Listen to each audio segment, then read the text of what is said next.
STS Studios in Jonesboro, Arkansas for WTF, baby. WTF News Desk. How the hell are you, Lance? I'm great from the Sweetheart Studios here in Chicago. It is the April 2021 chock full of news WTF News Desk for the month. Jesus. So. And I got like 7 or 8 things, and I said, there's nothing. And then as I went through the observers, I was like, what the fuck is going on here? So, yeah. We could have done, this could have been a double episode. Well, we will have honorable mentions. Yeah, only that's $3, true. Guys. Patreon. I want to go over Patreon.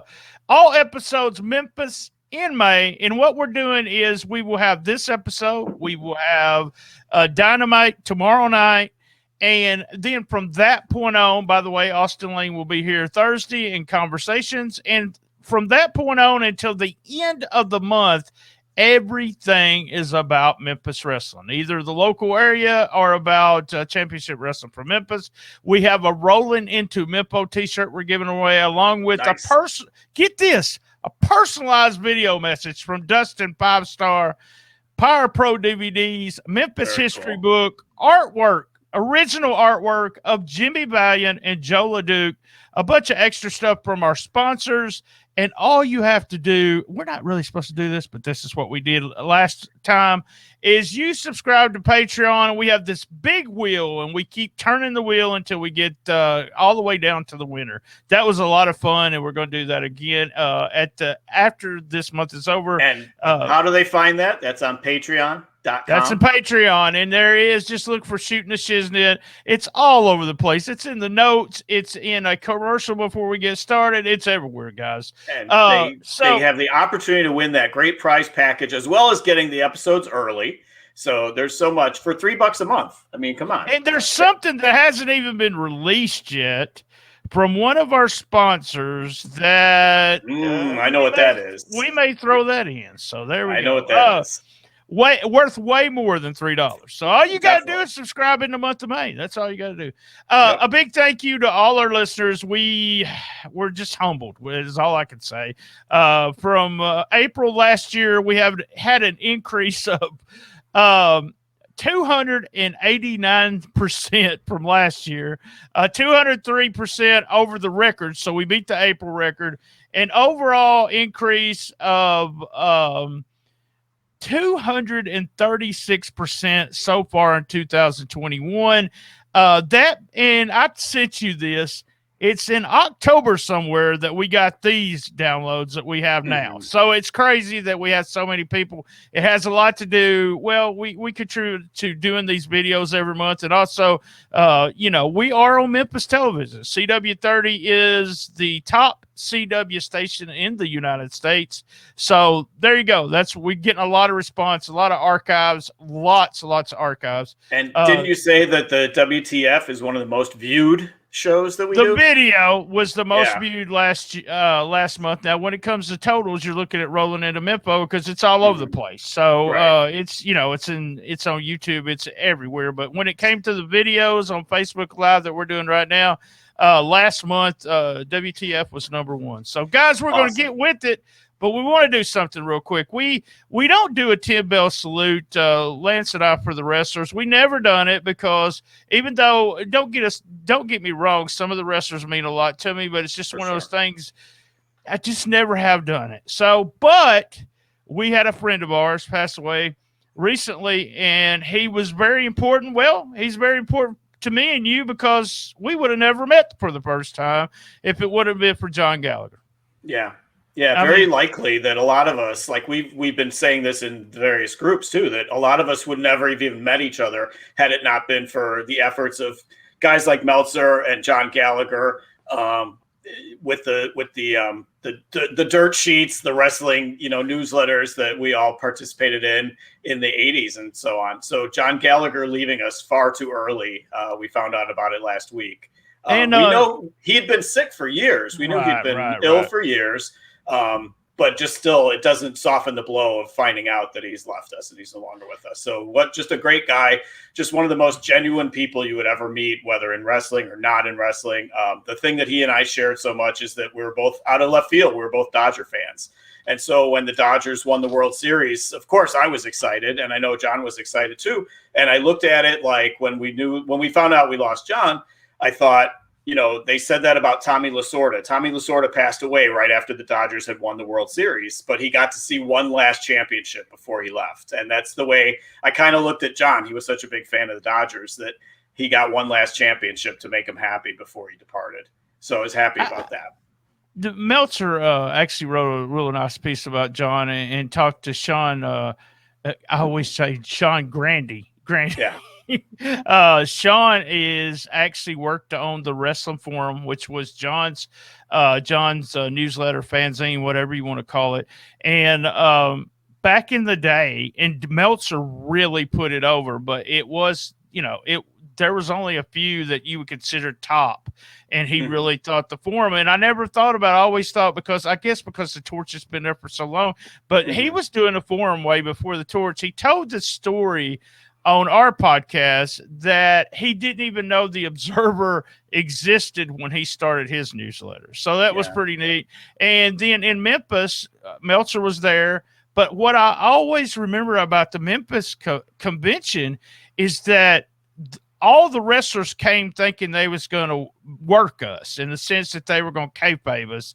But then when one guy didn't, and everybody just told the real stories and everything. That was the first time I'd ever heard, it was like a shoot interview. We were asking questions to people, and that was the first time I'd ever heard them do that. Later on, Lawler had done it when he Lawler told us about Kaufman being a work way before anyone else, but there was a small group of people there. It was fun. It was something that we all remember. We was, all there. So, all right. Yeah. And like you said, I mean, that Memphis trip, that was John put that whole thing together, and John worked behind the scenes to make that happen. And, we had people from all over the country. We had people from overseas even at that thing. And, that's where I met you and Singer and Meltzer, John McAdam, Ron Lemieux, Harry White, Jamie Ward. The names just go on. And these are guys that in some cases have been lifelong friends. So if it wasn't for John Gallagher, putting that all together, none of this would have been happening. So we salute John for sure. Absolutely. Condolences to his family. Absolutely. All right, here we go. 10 bell salute.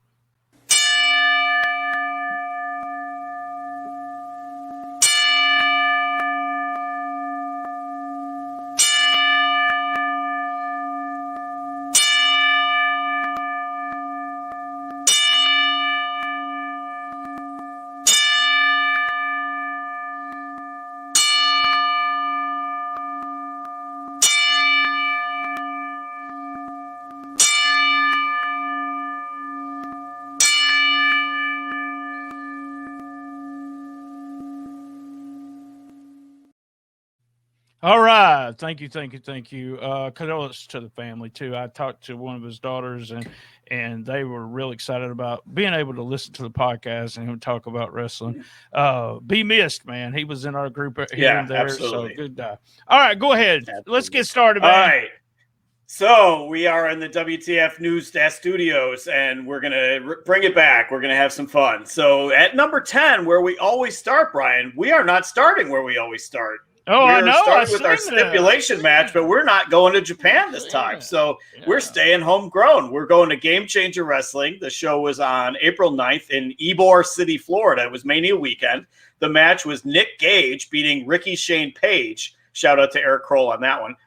For the GCW title. So there was all kinds of run-ins. At one point, green skewers were stuck into Gage's head. I don't know why it was mentioned that they were green, but they were green. Towers were built of chairs and panes of glass. At one point, the promoter was hitting Atticus Kogar with a light tube. Page gets pile-driven through the panes of glass and kicks out. So the whole match was just a clusterfuck. So I felt we had to recognize an American match for once in the stip match. But two other things I want to make mention of here. Also in April, in CMLL on April 20th, we had 71-year-old Satanico beating 60-year-old Blue Panther in Guadalajara, Mexico. And Brian, I don't know, I know you're not a math guy, but that's 131 years of experience right there in one match. So that's awesome. And then we would be remiss if we didn't mention DDT at least somewhere. Oh, did you get a DDT one? No, not a match. Not a match. We get an honorable mention for DDT. On April 3rd, the name of their card was, I felt this had to be called out. The name of the card was Peanuts Are Also a Good Source of Protein 2021. That was the name of the card. Peanuts are a good source of protein. Sounds like a sponsor there, because that number 10 was brought to you by Mans. No, I'm just kidding. Or by Peanuts. There we go. 71 and 60. At least they didn't. Yeah. If we had Jerry Lawler and Bill Dundee in the ring, that would be even more. So, I mean, they wouldn't beat that. But when I saw that in Observer, I was cracking up. I was like, that had to be just god awful horrible. But Nick Cage, man, I want to tell you, he is a guy that Nick Cage and Ricky Shane Page. Do what? It's Nick Cage. Nick no, you said Cage. There's like so many cages and pages and all this in wrestling. I'm sitting here reading it. I don't. Right. I really think I said Gage. Gage beat Page. Yeah. Oh God. They should have fought over who gets the rights to the name. The right name. Yeah. But he is really one of those guys where crazy. I mean, I don't watch his stuff, but I pat him on the back because he gets his name out there. Even got a part of the documentary on Vice is going to be about him, so that's going to be pretty cool. All right, great. Number 9. All right, at number 9, I think you coined the expression "feel good story." So we have a feel good story at number 9. I know you like to call him that. We have 8-year-old saving his sister from choking thanks to John Cena. So young Jackson Dempsey, 8. No, you can't do the name. I know. You got me fucked up with that Page and Cage thing. So Jackson Dempsey, 8 of Hazelden, Pennsylvania, uses CPR that he learned on Nickelodeon from a show featuring John Cena to save his baby sister, Leela, from choking. So we have an exclusive. We have our own Brian Tramel that's going to read a dramatic interpretation of young Jackson's quote after he saved his sister's life. So, Brian Tramel, take it away. Now, where was this at? Let me make sure I don't. Now, this was in it was in Pennsylvania, but I'm going to pretend it's in Arkansas. Here we go.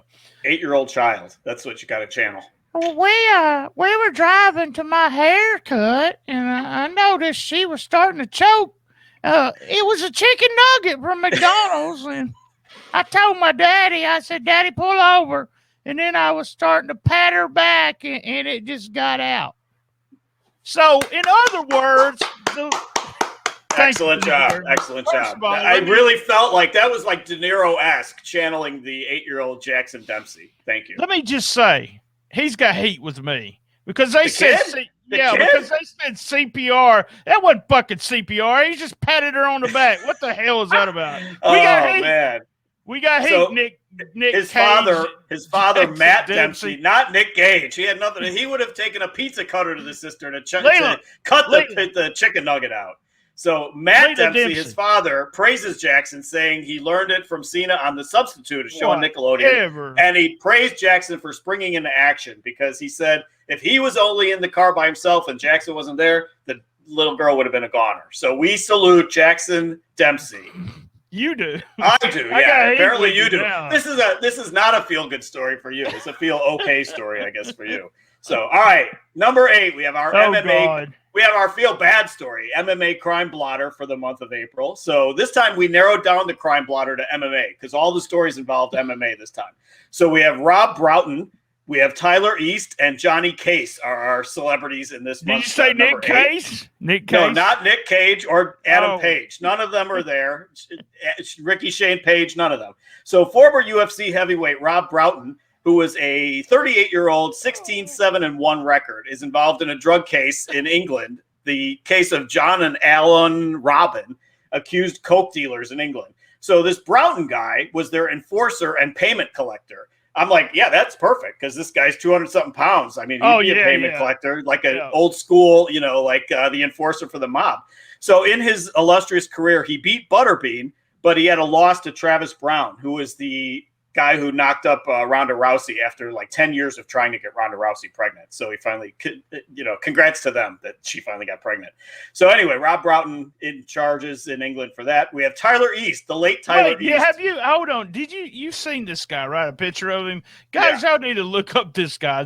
He looks typical. Like you said, looks like one of those big mob guys that he took. He got 18. Nose sideways. He got 18 months. So he beat up people, broke their legs, might have shot somebody. We'll put you in for 18 months. You'll be okay after that. So, well, he's not going to get raped in prison. At least we know that much. Well, that's probably. for damn sure, yeah. Anyway, Tyler East, 30, is shot and killed on April 5th. He's a former MMA fighter as well. Oh, man. He gets in trouble. He's beating up his girlfriend. He's dragging her out of the apartment or whatever. And some other guy.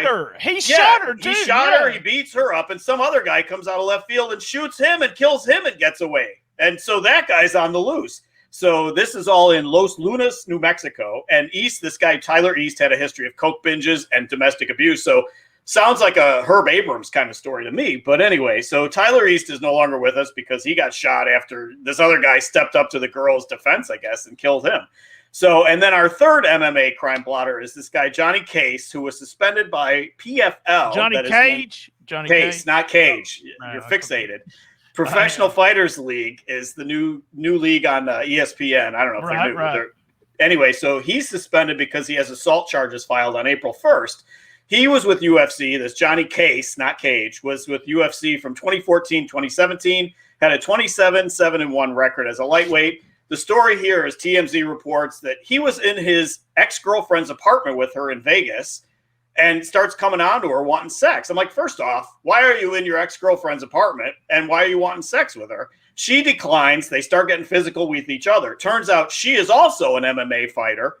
He says he gets up to leave to go to his truck, but she follows him, keeps attacking him until he finally has to leg sweep her to get rid of her so she won't keep following him. So in the defense or the facts, they both had facial cuts. They both had injuries. So she apparently started whopping on him too. So he's charged with domestic battery because the police don't realize that she's also a fighter. So my biggest question on all of this is why are they fucking hanging out? You have never hung out with an ex-girlfriend? No, I've been with my ex-wife literally twice. No, I'm not talking about your ex-wife. I'm talking about the ex-girlfriend who you really had, with all the time. Rarely. Yeah. Really? Yeah, once things end, they end. You move on. So I don't know why these two were together. Yeah. I did that a couple of times because you know what? I was just trying to get some, just like Johnny was. But Johnny Cage. Yeah, Johnny Cage. Everybody's Cage this month. Everybody's Cage. From Mortal Kombat.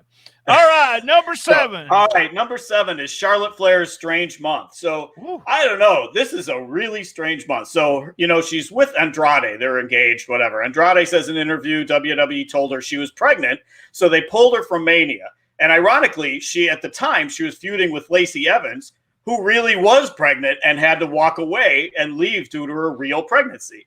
So also Charlotte had COVID. So, and then in the meantime, while all this shit's going on, Andrade gets released. It turns out she's not pregnant. And I mean, my question there is how the fuck does your boss know, your employers know that you're pregnant, but you didn't know that you were pregnant, allegedly, So something is apparently lost in the translation from this interview with Andrade. So she then returns because it turns out she's not pregnant. That was a false alarm, but she did have COVID. She returns and she looks completely emaciated to me. And I'm not making comments on, females' appearances. I'll make comments. All right. She looks like a total different fucking person. She's got plastic surgery and she looks horrible. And it's because it may have to do with COVID. But it looks like she's had, facial some stuff done. I just don't get it. I don't get it. And Meltzer said something about what you're going to talk about, but they blame it on the WWE wants you to look a certain way. But my God, I would just tell them to fuck off. Tamina don't get no fucking plastic surgery. So there you go.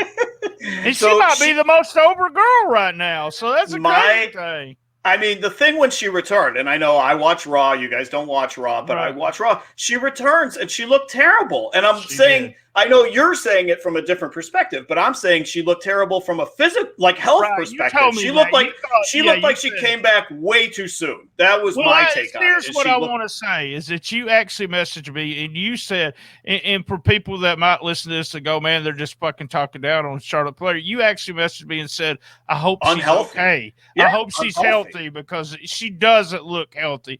And unfortunately, the reason why they knew she was pregnant was because either she took a piss test or something like that, because they have to be drug tested, and then her hormone level was off. So they thought she was pregnant. So the rest of the story with her for this month is on the April 19th Raw. She has like a boob slip where her boob is practically out of her gear. And I know nobody's going to have seen this because this will be edited off on Hulu and everything, but her boob is practically out of her gear. The ref bends over. It's out of camera shot. So the ref bends over. A split second later, her boob is back in her gear. So the ref fixed her boob. There's no way. The ref did not have enough time to say, hey, Charlotte, fix yourself. There's no way. It was in a split second it happened. So then in the storyline, she gets DQ'd, and then she beats up that same ref and gets suspended for a week. And this is where Dave had said she was suspended because she's getting a dental procedure done. Of course, the snowflake community gets in their panties in a bunch because Dave's talking about a female's appearance, God forbid. And then lo and behold, she's back a week later and the suspension's dropped. And I'm like, okay, I'm really fucking confused. This whole month has been so weird. I had to include all this weird Charlotte Flair stuff at number 7. Well, you had said something to me about the boob thing, and I didn't really think nothing of it because I've been at shows where something stupid happens, even with a guy's ball will fall out of his trunks, and the other guy just try to do a body slam or something just to move stuff around so you wouldn't, and it's just one of those things that the ref just reacted because that's what he did was to help her out. But it's I honestly crazy. think her gear didn't fit right. Her gear wasn't fitting right because of the weight loss. That was right away. That was my thought. And live on Raw too. There's not much you can do. Yeah, there's not. And they normally do the black screen. Like there's been nip slips before, and they go to the black screen, or somebody swears or something, and they go to the black screen. They didn't do this. This all was on camera, and this all was on live TV. So I was enjoying it just because it was so fucking weird. So all right, at number 6, we have our UFC hijinks. So we have so much UFC hijinks. We have Mark Nye, we have Jeremy Stevens, and we have the whole thing at UFC 261. So we'll start with Mark Nye. He was the Conor McGregor lookalike who was convicted of drug dealing in England and sentenced to over 2 years in jail in Surrey, England. So police found this guy. You've seen the picture. He does look just like Conor McGregor. It's hilarious. He looks like a white trash Conor McGregor. More white trasher, I guess. Let's just say white. That's... Yeah. So the police find him, and he has business cards on him that say McGregor Enterprises, and so it when says the police, Connor, Connor, and Connor spells it with one N. Yeah, and so when the police asked him what his name was, he said Connor too, which is great. So this Mark Nye, convicted, sent to jail for 2 years. Then we have Jeremy Stevens and Drakkar Klose. Their fight was canceled on April 17th because Stevens shoves Klose at the weigh-ins during the stare down. So I'm like, you see that kind of shit all the time, like where they have words and they're face to face. I went to read it. I was like, he just shoved him. Did you hear what he said though? He said that his hand, yeah, he says his neck stiffened up, his hand got numb, he was vomiting, and he got a migraine. And I'm like, from a shove? No, Jesus. it was from what they do with this fucking where they trying to make weight. Yes, yeah. Yes.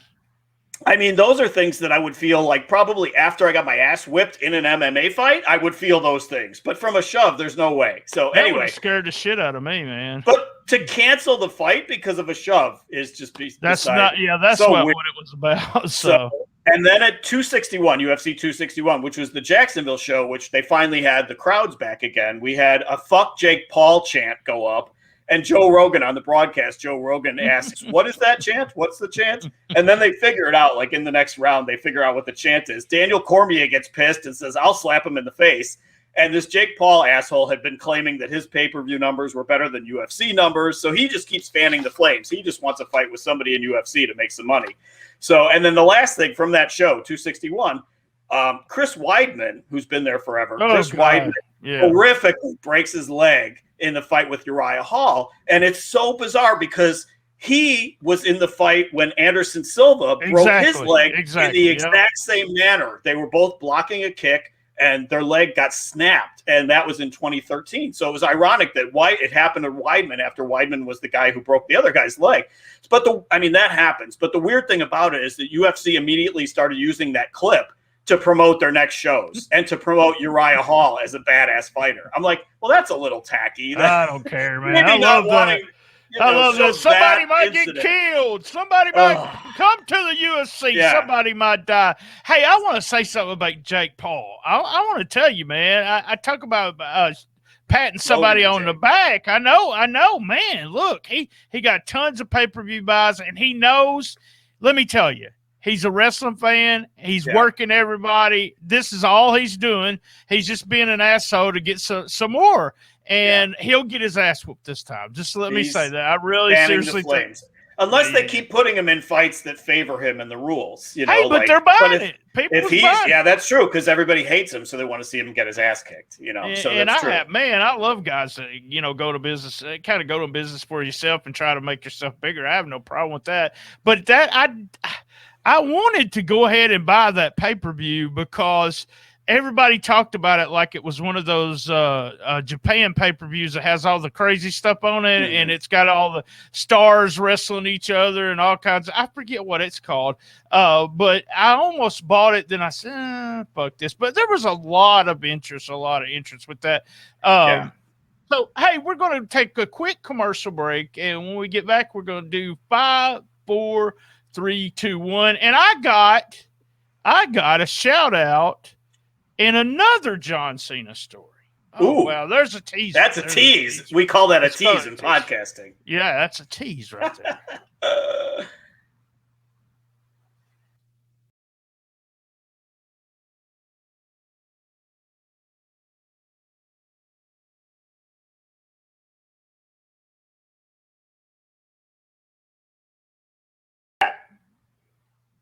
That's amazing. That's an amazing likeness. If they don't start paying us, they need to sponsor us. The what is it? The 1908 Candy Company.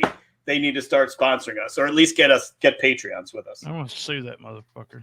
That's right, Mr. Mel. We stole your likeness. Both of us listened to a podcast called "I'm Fat" with Johnny Cage, and you turned me on to the podcast. I really like it. The only thing I don't like is those guys are from the Chicago area, and I have to put up with you and then them two guys. We all three have the Chicago accent too, right? Yeah. They got one of them's got it really, really bad. But they were putting over Charlie the Bacon Guy. So the way to reach Charlie the Bacon Guy is Instagram. You ordered some bacon, and I thought this was the coolest thing. Dude brought it to your house. He actually delivered it to you. Yeah, he delivered it to me. And he doesn't where he's based. So that's the name of the company is Charlie the Bacon Guy, and it's the guy Charlie. And so I placed the order through his Instagram. We went back and forth on Instagram, and he said, "Hey, I'm going to be in the city on this day. Do you need it any time before that? Otherwise, I can drop it off for you." And I said, "No, it's fine. It's not a bacon emergency. So I'll take it when you send it. When you bring it." And so, he delivered it to me for free. So that was awesome. So, and it was good product, real good product. Yeah, good product. I reached out to him, and he sent me. I'm going to make you mad right here, so I'm going to get you heated. He sent me some bacon caramel. Or my wife says caramel. Yeah, she's classier than you, so caramel. Yeah. Caramel, bacon, chocolate treats. And let me tell you, I don't understand why a major company hasn't decided that this is the thing to get.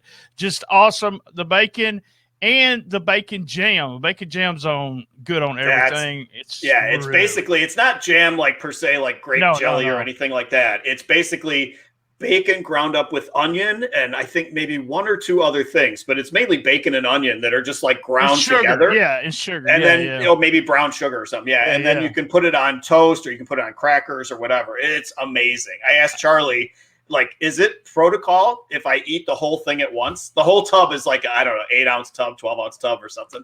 And I'm like, is it considered, decorum if I eat the whole thing at once? And he goes, just if you're not with other people, you're fine. I'm like, okay, cool. So I got a big box. Stuff. Yeah, I got a box full of stuff. He sent me some extras and sent me the candy, sent me some stickers. And I like it because he is, a hometown business for you. And I like helping people like that. And this is an unpaid endorsement. We just like the guy's product. Charlie, you said you're going to be listening to this because he told me he would listen. So you're listening to this. We'll talk about sponsorship. But let me tell you the story. I got a John Cena story. So Charlie, the bacon guy, went to the same high school as John Cena. What? He played football for the same team in the high school, but John was older than him, so he never met John or anything. But he had John's same number when he played football after him. So there you go, John Cena story Small about world. Charlie the Bacon Guy. So look up Charlie the Bacon Guy on Instagram. I think it's at CZ the Bacon Guy on Twitter. But look him up. He's got great product and reasonable prices for sure. And he'll get it delivered to you anywhere in the country, even to Jonesboro, Arkansas. That's right. So, got here in 2 days, too. 2 days. Go. Oh, just good bam. Man. So, all right. Shall we get back to the list? Let's go, man. All right. Back to the WTF News Desk with Brian Cage already in progress. So at number 5, we have Brian Cage. There's too many. Adam Page. There's too many of them. So we have number 5 is our smut social media uproar time this month, featuring Jim Cornette, Disco Inferno, Joe Rogan, the aforementioned Joe Rogan, our own Lance LeVine, Lacey Von Erich, and Jim Ross. So we'll start with Disco Inferno. Glenn Gilberti tweets to Cornette to get the facts right before believing a mentally disturbed fan. So I'm like, all right, that's already kind of questionable there. So Cornette then, of course, unleashes on him, saying he's a Russo stooge. He was a joke as a wrestler. He's a laughingstock. He makes TK, a.k.a. Tony Khan, look like Eddie Graham. He's an anti-vax Trump fucker. So, and then Cornette ends the rant with, so there's the facts, ma'am. So that's our first panel. Me and Brano Lesto, whatever his name is this week, we're talking about that. Kanye Lesto. Everybody, if you are, and I don't understand this, but if you're a Republican, Jim hates you. It's just like he really has turned into that crazy old man. If Get you off have my lawn. Do what? Get off my lawn. Oh, big time. Yeah. So that's to me, it's just part of the gimmick. We had a long discussion about Corny, and we've talked about him before. I think I got it now. So Corny is working everybody, but he'll never tell anyone he's working because, he's working everybody, and he's doing kayfabe. So he's keeping kayfabe alive by working everybody. So there you go. All right, then we got Joe Rogan that we already talked about once. So on 423 on his podcast, he says that he thinks if you're young and healthy, there's no need for the vaccine. And of course, that's a powder keg that goes off because it's basically the young people now that are causing the numbers to stay higher than they should be right now. So the young people are hit hard because they're partying and getting together too much and disregarding shit. So he later mildly kind of takes it back and just says, don't look to him for medical advice. I'm not a doctor. I'm like, no shit. Well, you're a great comedian, but you're not a doctor. So that was big thing for me. That was big thing for me. He didn't fully take it back. He just said, what are you looking to me for medical advice? So yeah, I'm like, it was an irresponsible statement in the first place. Right. But here's what I want. Lance, if me and you are talking, are people going to take medical advice from me and you? No. That's the part that bothered me. It's not that he said it. It's that everyone says, well, Joe Rogan said, well, what the fuck? Who does it say Dr. Joe Rogan? I mean, come on, guys. It was kind of. It was a powder keg. That's the thing, is it set off a firestorm of reaction when he said he got some downloads because of it. So and then we've got our own Lance LeVine going up against Jim Ross on Twitter because I get such a kick out of the fact that the restaurant quality picture-in-picture story. They stopped it. They stopped doing it. And so for over a month now, he's not even the one who sends it to picture-in-picture. It's Excalibur. Right. That just says, stay with us. We're going to picture-in-picture. And so I know, You call him X Cage, right? X. Yeah, I call him X. Right. Not X Cage. No, that's Brian Cage.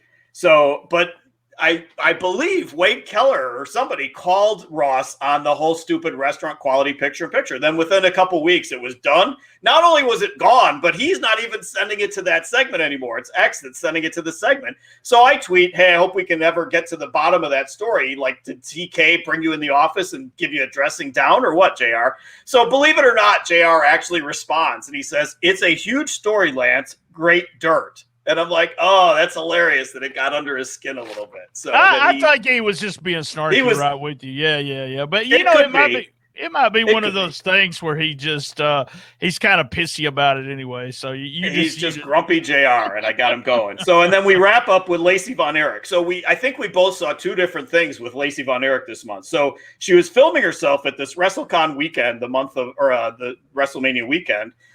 For LVE TV, which she kept saying. And she's walking around at the hotel where they're doing this convention where there's hardly any fans, which is sad. But she's walking around and I'm like, she's so dumb. And she's saying the stupidest shit.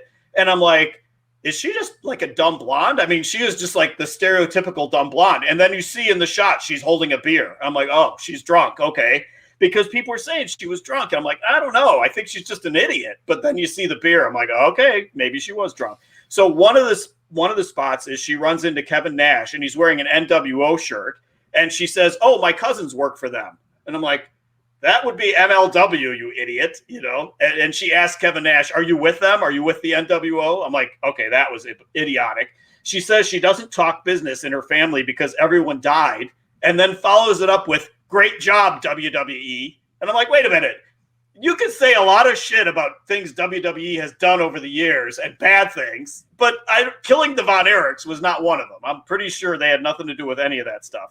And then finally, she sees Ricky Steamboat, and she asks him if he invented the Cleveland steamer, and she refers to him as that steamer guy.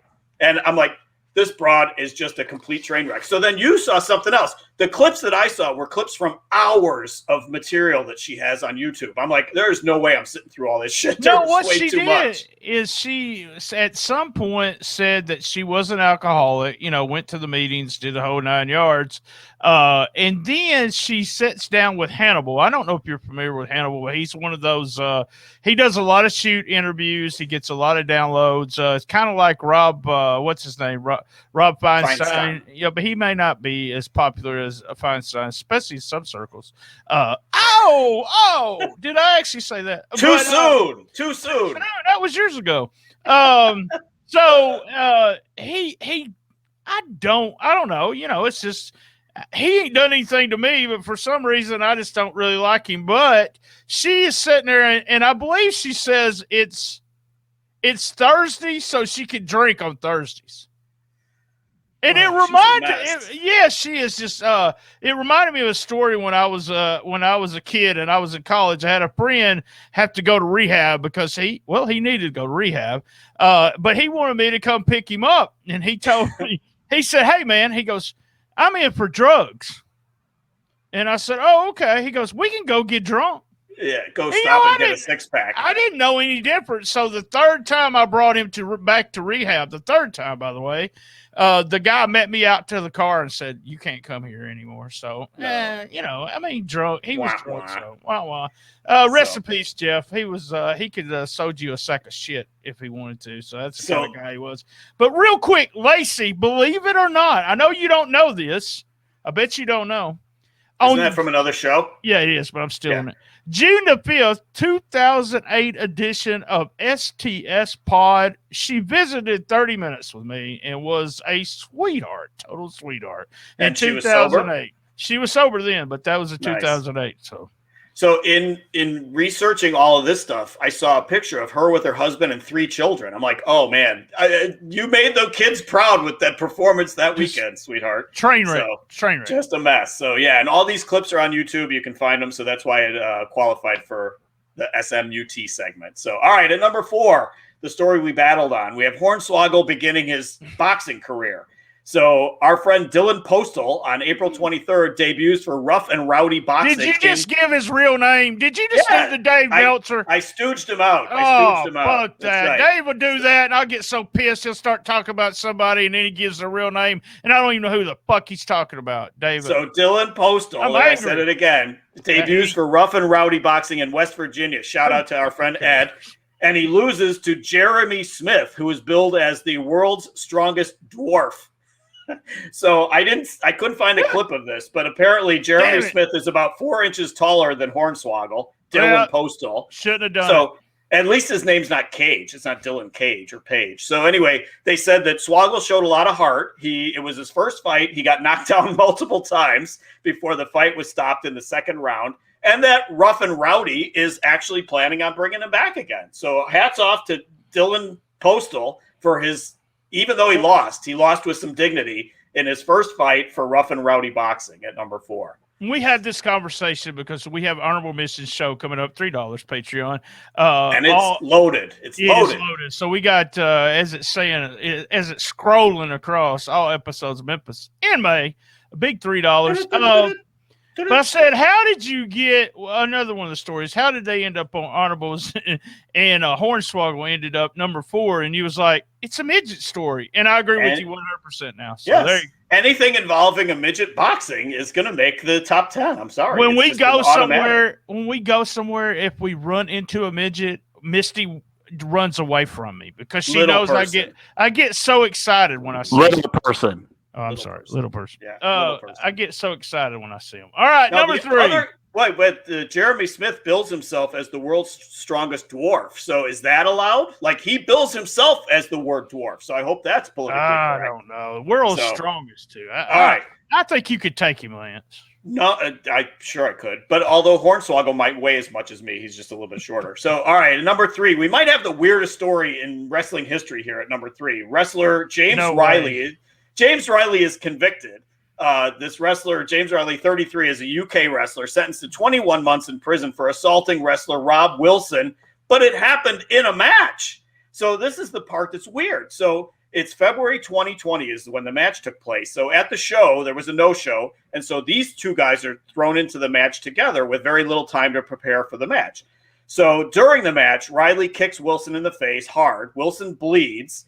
And it sounds from the description, it sounds like Wilson had a concussion because they said he limped through the rest of the match. He was groggy. Riley wanted to continue the match, so they kept going, and then they did the finish. So people filmed the match on their phones, turned over the footage to the police. The police see it, consider it assault, and that it's above and beyond normal pro wrestling, and they arrest Riley for the kick that took the other guy out and caused the bloodshed. So, and then in April, he is not only tried, but convicted and sent to prison for 21 months. So I'm like, it was a match. I'm like, are we sure that was assault? I mean, we've all seen worse things than that in a wrestling match. If Nick Cage would have been over there, goddamn, he'd be in jail right now, Gage. Or Ricky Shane Page or Adam Page. Yeah. Or Brian Cage. Yeah, any of those guys. So how long are we going to milk that? Anyway, all right. At number 2, we have Mickey James still funny, luggage. So, but still funny. We can keep it going. So I think episode long. We have one episode out of it. So all right, Mickey James luggage gets Mark Carrano fired at number 2. So I think we really summarized that a lot. But after being let go with the mass terminations that happen after WrestleMania every year, April 22nd, Mickey James tweets that her belongings were sent back to her in a black garbage bag, and that's how WWE sent her stuff. So, of course, that afternoon, it's like word for word, verbatim apologies go up from Stephanie, from Triple H, from Johnny A, or H3, and Johnny Ace. Like the same exact tweet from all three of them. So, obviously, it was corporate speak, apologizing to Mickey for the actions. The senior director of talent relations, Mark Carrano, who is, if you don't know who that is, he was the really boring guy on Total Divas. That's the only way I even know who this guy is. So he's fired the same day. So apparently Heftygate is his responsibility. So he was the orchestrator of the garbage bag incident. So, and then later in the day, Gail Kim, Maria Kanellis, and others chime in saying it's been like that for years. So I just think, could they not have put people shit in a box and sent it in a box or something? Did they need a black garbage bag? I mean, I don't necessarily think it was like a, high school sophomoric thing done on purpose, but surely they could have handled it better, right? I don't, part of me was just, like, I looked at it and then part of me's like, if he's been doing it for a long time, this guy probably didn't even think twice about it. I mean, he just gathered up everything in the trash bag, put it in a box, send it to him, and he probably had them all lined up. I don't really, if I received it, it might have bothered me, but it might have. I just don't know. I mean, it didn't seem to bother me as much as it bothered everybody else, but dude lost his job because of it. So guy got fired because they needed a scapegoat. Somebody had to pay the price. And immediately they took it as embarrassing, so they apologized right away. Although it was funny that they all had the exact same apology, almost word for word. Sure. All right, at number 1, this one I have to apologize in advance if I pass out or throw up. I'm going to have to leave the screen area here, but I may get nauseous from this story. But at number 1, we have K-Tag Pliev's finger coming off in an MMA fight. So our top story of the month, of course, is on April 1st in a group called Cage Fury Fighting Championship. Pliev's left ring finger is severed in a fight in the second round. So he dislocated it in the first round, and then it comes off altogether in the second round. So the ref notices the missing finger at the end of the second round and stops the fight. And I'm like, yeah, no shit. You're going to stop the fight? So he notices the guy's missing his finger and he stops the fight. So they search for the finger.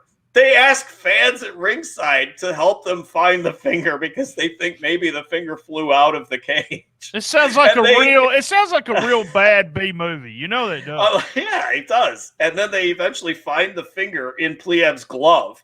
So good news is doctors are able to reattach the finger and he may fight again. I'm like, that's the last fucking thing I'd want to do is fight again, but he may fight again. And Pliev has said he thinks that this no contest should be overturned because Devin Goodale, who was his opponent, grabbed his glove and pulled on his glove, which is illegal. And that was what caused the finger to come off. So K-Tag Pliev's finger coming off is at number 1 for the April WTF News Desk. So I'm going to tell you how they would have reacted if it would have been in Arkansas. Okay. Well, it was Fanger. He got his banger. Did you see his banger? His banger got turned off. I was going to do the whole story. I was going to do the whole story with Fanger, and I totally forgot. So I figured you would chime in with the Fanger. So. And Fanger. So thankfully he got it back, and it's reattached, so it's all good, you know. I'm glad I'm able to actually give the southern terms for you. That Fanger. I know. I'm learning. I did look the picture up. I'm stupid because it's one of those things where it's the same thing with what's his name breaking his leg. I looked it up after P3 Radio was talking about it. It's just a car wreck. You just have to see it. The guy was sitting there with his hand, looking at his hand with his finger gone. And I'm just like, oh, my God. I mean, blood everywhere, and you're just like, what the fuck? So that's what this was. It was what the fuck. We do another show right after this called Honorable Mentions. You're not going to be able to watch it. You can only listen to it on Patreon. And if there's a month you're going to subscribe, it's this month because we have almost an entire episode of Honorables this time because there's so many crazy stories that we couldn't get to. All right, guys, same bad time, same bad channel on the best little wrestling podcast in the business. Be there. And as everyone knows, I love my mama. And as everyone knows, I have fun everywhere I go.